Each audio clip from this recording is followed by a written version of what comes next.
Here we got one New York steak.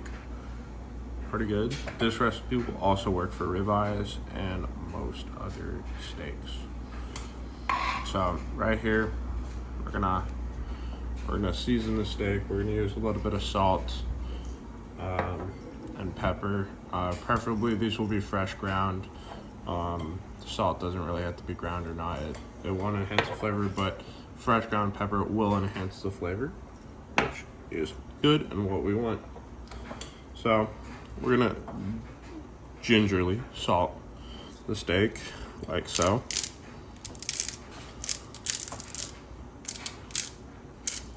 So here we are. A little bit of salt, just a little bit more there. You don't want to put too much salt, but make sure you salt enough. And then we're gonna grind some pepper right on the top.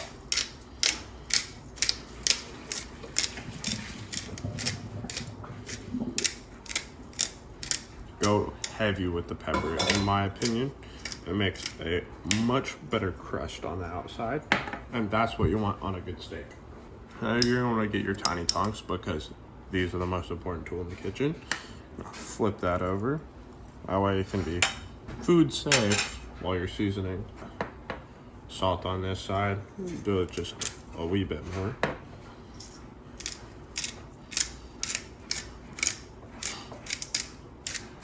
Then got the good amount of pepper on there.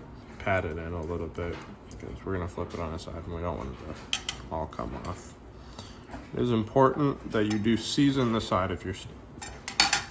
Season the side of your steak. It does matter. Go pretty easy on the salt for the side. You don't want a lot.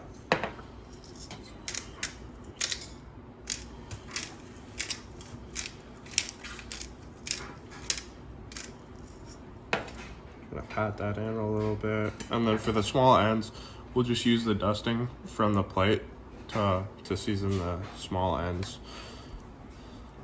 Now we'll flip that over like so. And then there we go, pretty easy with this. Actually, a little bit more because you want it to render into the fat, and that's really nice. Just a little bit more. Right there. All right. You're gonna take ends like so, pat them in. Take the other end, pat it in, like so. And then if there's any places you think are missing seasoning, I think this corner's missing seasoning. Little crack of pepper. The salt will travel, pepper will not. All right, and then you got one seasoned steak on all sides. Ooh, I just hit my finger. Gotta go wash my hands. To prep the pan, okay, we're gonna get some olive oil. Make sure it's cooking oil, not drizzle, because then you're gonna start pretty good smoking. So you want a good amount like that. Not too much, but just enough to coat the pan.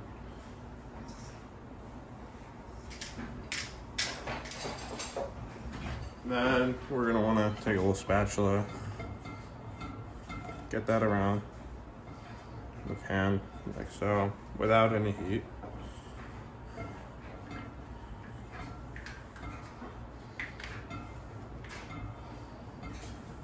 And once you got it coated around like that, and you're gonna wanna turn the burner on, leave it on high. You can see the oil's really thinning out. Now you wanna turn from high heat to like a medium low sort of heat. I'm gonna do that because metal pans really try to retain their heat, especially cast iron, and once it's hot, it's gonna stay hot pretty good. So we're gonna wait for that oil to just kind of soak it up there. Make sure you have your temperature gauge. That's pretty helpful if you want a specific temperature, especially if you want to do types of cooks. It's pretty easy to tell if you're well done, but sometimes you don't want to miss that medium rare range or the medium well range, and those can be pretty particular to hit, but it is pretty easy. Anyways, now that we see these kind of patches where the oil's thinned out a lot, that means the pan's quite hot. And that's when we're gonna wanna take our steak and place it down on the side, like so. There's a nice sizzle. Make sure it's down on all sides. All right, and I'm gonna put a timer on for 2 minutes and flip every 2 minutes. We'll check back in the next 2 minutes. Alrighty, it's been 2 minutes, and you're gonna wanna turn your timer off, and then you're gonna wanna get it set for the 2 minutes, so when you get the flip done, you can start it right away. So you wanna see a nice good crust like that, brown edges. Start your timer. You wanna see those brown edges. That means you're getting a good crust. There's good heating around the steak. That's important if you want to even cook. Alrighty, it's been another 2 minutes. I'm gonna turn our timer off. Make sure we click our timer, set another 2 minutes. You wanna see that good pepper crusting off. Same brown on the side. Looks like this side's probably a little bit behind the rest cooking wise, but now that we got our timer on, we're gonna wait another 2 minutes and flip again. Alright, another 2 minutes has passed. Alrighty, we're gonna turn our timer off. We're gonna flip our steak. There's a little bit of smoke, so we're gonna lower the heat just a little bit. But see that good crust forming? That's what we wanna see. That's what I wanna see. See how the steak's still pretty bouncy, but it's not bounced quite back. That means it's doing pretty good. See, there's still some red on the side right there, but it'll keep cooking. And we're gonna start our timer. First 2 minutes, within 2 minutes. Stop your timer. Get another one ready. Before we flip, we're gonna do an internal temperature check. So it's 110. That's about 10 degrees off of rare. Rare starts at 120, stops at 130 at medium rare. So you're gonna check in multiple different places. So this side's cooked a little faster. This end, so the middle part, a little bit more just to go. So we're gonna do one more flip.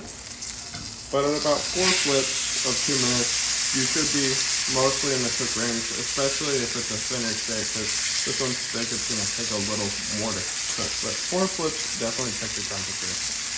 Alright, we're gonna do our internal temperature check at all points. Alright, so this is gonna be perfectly medium rare. So we're gonna take it off right now. Make sure you turn your stove off, most important. Alright, you're gonna take your steak, lay it on the cutting board, and it's most important to let your steak rest because it helps all the juices really release into the steak, and it makes the steak more relaxed and way easier to eat. We got the steak after resting for 15 minutes, and you're gonna want to cut and just straight across. You can also do it at an angle, so that's a little fancier, but we're just gonna do straight down and across. And you can see here in the cross section how much more that end cooked through. It's more of a medium well on the end there. Like so. And you can see that good medium rare right there in the center.